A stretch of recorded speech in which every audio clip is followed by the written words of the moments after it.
Hello বন্ধুরা, কেমন আছো সবাই তোমরা? আশা করি সবাই ভালোই আছো। আমাদের ভালোবাসার গল্প চ্যানেলে তোমাদের সবাইকে স্বাগতম। যারা এখনও আমাদের চ্যানেলটিকে সাবস্ক্রাইব করো নাই, অবশ্যই আমাদের চ্যানেলটিকে সাবস্ক্রাইব করে নাও আর লাইক দিয়ে আমাদের সাথেই থাকো। আজ তোমাদের সামনে এমন একটি গল্প নিয়ে এসেছি, শিকারী আর হীরামন্ত তার কাহিনী। একদিন এক শিকারী শিকারের জন্য গভীর জঙ্গলে ঘুরতে লাগলো। এমন সময় শিকারী একটি গাছের ডালে সুন্দর হীরামন্ত পাখি দেখতে পেল। সঙ্গে সঙ্গে শিকারী কাঁধ থেকে তার ধনুক নামিয়ে হীরামন্ত তার দিকে তাক করল। হীরামন্ত তা গাছে বসে শিকারীকে লক্ষ্য করছিল। সে তখন মানুষের বাসায় কাতর হয়ে শিকারীকে বলল, ওহে শিকারী, আমাকে মেরে তোমার কী লাভ? বড়জোর রান্না করে কয়েক টুকরো মাংস খেতে পারবে। তার চেয়ে বরং আমাকে এ রাজ্যের রাজার কাছে বিক্রি করে দাও, অনেক টাকা পাবে, বড়লোক হয়ে যাবে তুমি। শিকারী তাচ্ছিল্য স্বরে বলল, তোমাকে নিয়ে রাজা কত আর দাম দেবে? তোতা বলল, তুমি আমার কথা বিশ্বাস করে দেখতে পারো। আমার দামের কথা আমি নিজেই রাজাকে বলবো, তোমাকে কোনো কথা বলতে হবে না। শিকারী এক মুহূর্ত চিন্তা করে বলল, ঠিক আছে, তোমার কথা মতোই চলবো, দেখি বিশ্বাসের মূল্য কতটা পাই। শিকারী হীরামন্ত তাকে নিয়ে রাজদরবারে উপস্থিত হলো। মহারাজ পাত্রমিত্র সহ রাজদরবারে বসেছিলেন। শিকারীর হাতে সুন্দর হীরামন্ত পাখি দেখে মহারাজ সদা সব্যসাচ উদ্দেশ্যে বললেন, বাড়ি সুন্দর পাখি তো। উপস্থিত সকলে মহারাজের কথাই সম্মতি জানালেন। শিকারী মহারাজের সামনে অভিবাদন করে বললেন, মহারাজ, আমি এই পাখিটা বিক্রি করতে চাই। মহারাজ খুশি হয়ে বললেন, তা কত দিতে হবে পাখিটার দাম বাপু? শিকারী বলল, মহারাজ, পাখির দাম পাখি নিজের মুখেই বলবে, আপনি অনুগ্রহ করে পাখির কাছে জেনে নিন। মহারাজ শিকারীর কথা শুনে অবাক হয়ে গেলেন। মনে মনে ভাবলেন, লোকটি নিশ্চয়ই পাগল। রেগে গেলেন, মশকরা হচ্ছে এখানে? পাখি কথা বলতে পারে? এই, কে আছো? এই উন্মাদটাকে গলা ধাক্কা দিয়ে বের করে দাও। শিকারী হাত জোর করে বলল, অপরাধ ক্ষমা করবেন মহারাজ, অনুগ্রহ করে এই গরিবের কথা বিশ্বাস করে একবার জিজ্ঞাসা করেই দেখুন না।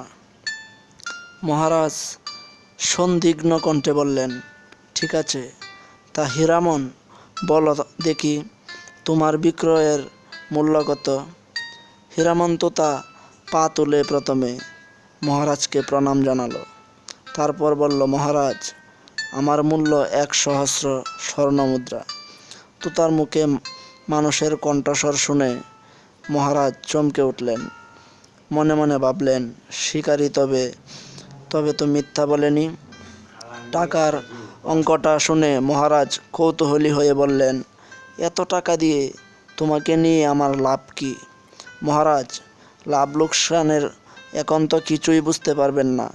আগে আমাকে কিনুন, তারপর না হয় লাভ লোকসানের কথা ভাবা যাবে। মহারাজ শিকারীকে 1,000 স্বর্ণমুদ্রা দিয়ে বিদায় দিলেন। মহারাজের নির্দেশে হীরামন্ত তার জন্য একটি সোনার খাঁচা তৈরি করা হলো। খাঁচাটি মহারাজের সিংহাসনের পাশে রাখার আদেশ দিল। দিনে দিনে মহারাজ পাখিটিকে যত দেখছেন ততই মুগ্ধ হচ্ছেন। হীরামন্ত শুধু যে দেখতেই সুন্দর তা নয়, তার গুণও আছে অনেক। মহারাজের যখন মন খারাপ লাগতো তখন হীরামন সুন্দর সুন্দর গান গেয়ে মহারাজের মন উৎফুল্ল করে তুলত, শাস্ত্রের কথা বলতো, নানা রকম উপদেশ দিত।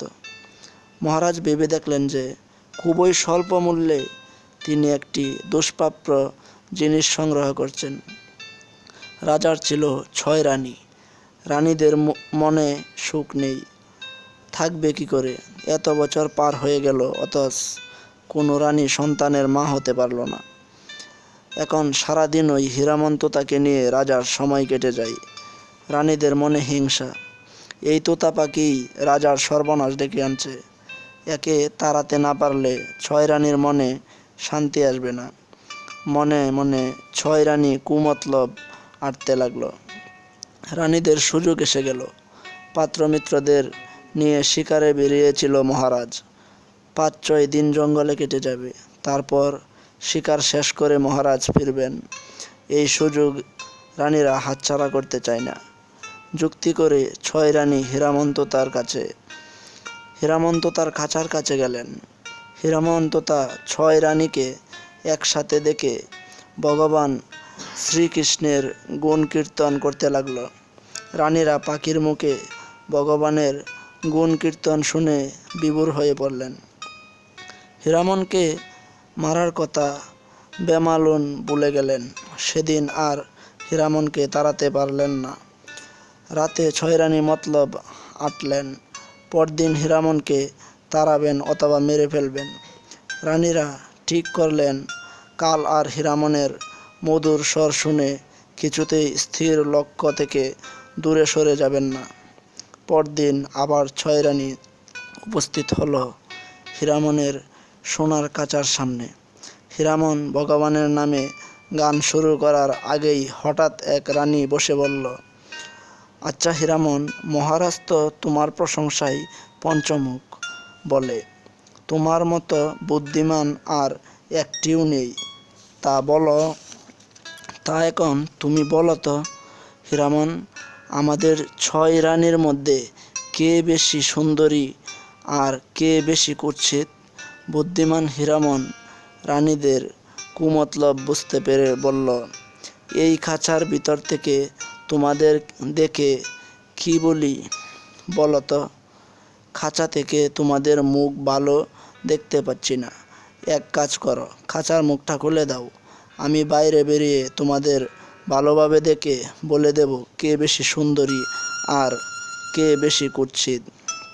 6 রানী হীরামনকে মারার আগে একটু মজা করার জন্য বলল, ঠিক আছে হীরামন, তাই হবে।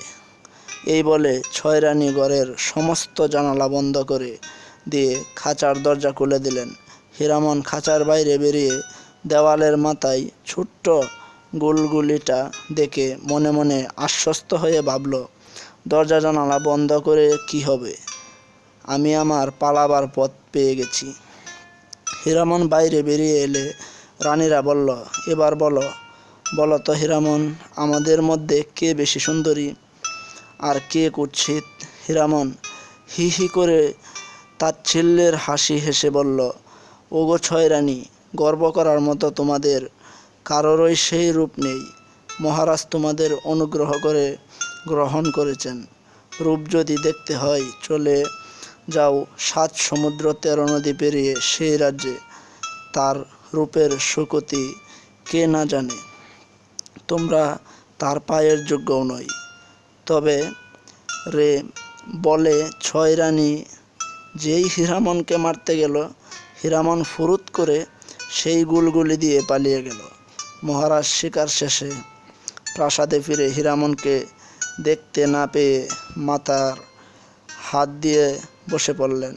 কোথায় গেল তার হীরামন? চিৎকার করে চাকর বাকরদের ধরে আনার আদেশ দিলেন প্রহরীদের, কিন্তু তারা জানবেই বা কী করে? রাজার হুঙ্কারে তারা টকটক করে কাঁপতে কাঁপতে বলল, মহারাজ, আমরা কি করে জানবো হীরামনের খবর? আমরা ভুলে কখনো আপনার প্রাসাদের আন্দরে প্রবেশ করিনি। ডেকে পাঠালেন রানীদের। তারা হীরামন নেই শুনে আকাশ থেকে পড়ল, মরা কান্না জুড়ে দিল। মহারাজ হীরামন বিরহে মনমরা হয়ে পড়লেন। সর্বক্ষণ গালে হাত দিয়ে হীরামনের কথা ভাবেন। রাজকার্য এমনকি নিজের খাওয়া দাওয়ার ব্যাপারেও উদাসীন হয়ে পড়লেন। মন্ত্রীদের মাথায় হাত পড়ে গেল। মহারাজ এমন উদাসীন হয়ে পড়লে রাজ্যকার্য দেখাশোনা করবে কে? শেষ পর্যন্ত মন্ত্রীরা আলোচনা করে ডুল পিটিয়ে রাজ্যের সর্বত্র জানিয়ে দিল, যে ব্যক্তি মহারাজের হীরামন্ততা ফিরিয়ে দিতে পারবে তাকে 500 স্বর্ণমুদ্রা পুরস্কৃত করা হবে। এদিকে হীরামন্ততা মন্ত্রীদের ঘোষণার কথা জানতে পারল। রাজপ্রাসাদের নিকটে এক কাঠুরের কুঁড়েঘর ছিল। সারাদিন কাঠ কেটে অতি কষ্টে দুবেলা দুমুঠো খেতে পাচ্ছিল। খুব গরিব ছিল কাঠুরে।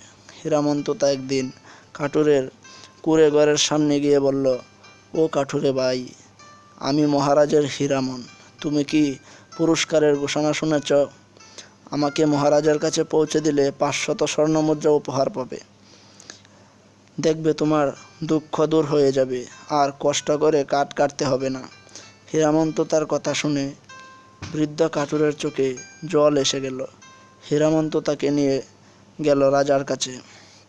মহারাজ তার হারানো হীরামনকে ফিরে পেয়ে আনন্দে আত্মহারা হয়ে গেলেন। বৃদ্ধ কাঠুরেকে প্রতিশ্রুতি মতো পুরস্কার দিয়ে বিদায় করলেন। তারপর মহারাজ হীরামন্ত তাকে একান্ত নিভৃতে পেয়ে জিজ্ঞাসা করলেন, সোনা পাখি, তুমি আমাকে ছেড়ে কোথায় চলে গিয়েছিলে?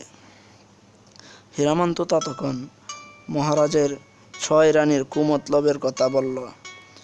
আরও বলল, মহারাজ, আপনার ওই 6 রানী আসলে মানবী নয়, রাক্ষসী। মন্ত্র বলে আপনার সর্বনাশ করার জন্য ওরা মানবীর রূপ ধারণ করেছে। হীরামন্ত তার কথা শুনে মহারাজ শঙ্কিত হয়ে উঠলেন। মনে মনে ভাবলেন, হীরামন্ত তা মিথ্যা বলতে পারে না। সঙ্গে সেই মহারাজ তার বাগানে বিরাট এক গর্ত করলেন। 6 রানীকে সেই গর্তে জ্যান্ত ফেলে মাটি চাপা দিয়ে দিলেন।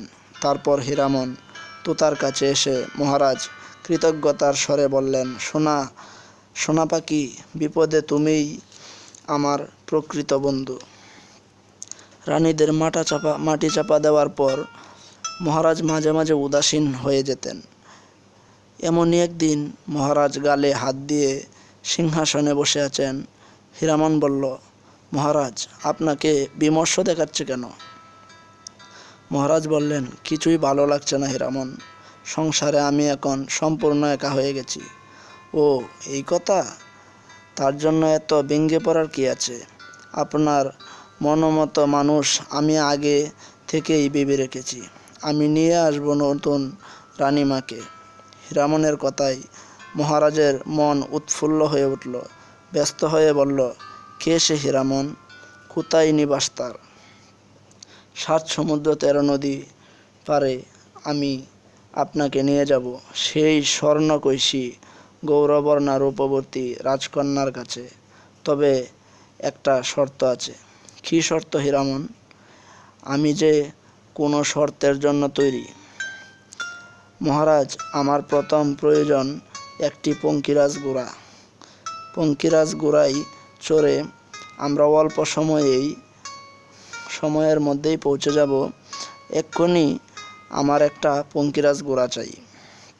মহারাজ অবাক হয়ে বললেন, পঙ্কিরাজ ঘোড়া? সে আমি কোথায় পাবো হীরামন? আমার আস্তাবলে অনেক ঘোড়া আছে, তুমি তার মধ্যে যে কোনো ঘোড়া বেছে নিতে পারো। হীরামন বলল, ঠিক আছে, চলুক আস্তাবলে। মহারাজ হীরামনকে নিয়ে আস্তাবলে গেল। হীরামন সারি সারি ঘোড়া পরখ করে দেখে একটা ঘোড়ার সামনে দাঁড়িয়ে বলল, মহারাজ, এই ঘোড়াই করেই আমাদের যেতে হবে পঙ্কিরাজ। এই একটাই আছে আপনার আস্তাবলে। হীরামনের কথায় মহারাজ বিরক্ত হলেন। বললেন, দিন দিন তোমার মতিভ্রম হচ্ছে হীরামন। আস্তাবলে এত সুন্দর সুন্দর ঘোড়া থাকতে তুমি কিনা পছন্দ করলে একটা অর্ধমৃত ঘোড়াকে। এখন দেখছি আমার 6 রানী ঠিকই বলেছে। পাখির কথা শুনে কাজ করলে একদিন বিপদে পড়তে হবে। তোমার কথা শুনে আমার 6 রানীকে হত্যা করা উচিত হয়নি।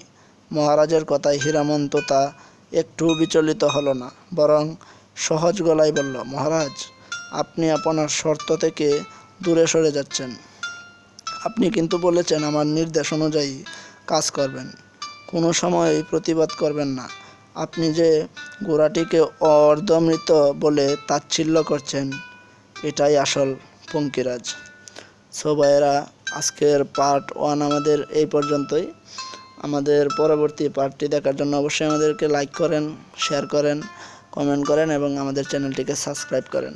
সাবস্ক্রাইব করতে কিন্তু ভুলবেন না ভাইয়েরা, সাবস্ক্রাইব করতে তো আর টাকা লাগে না।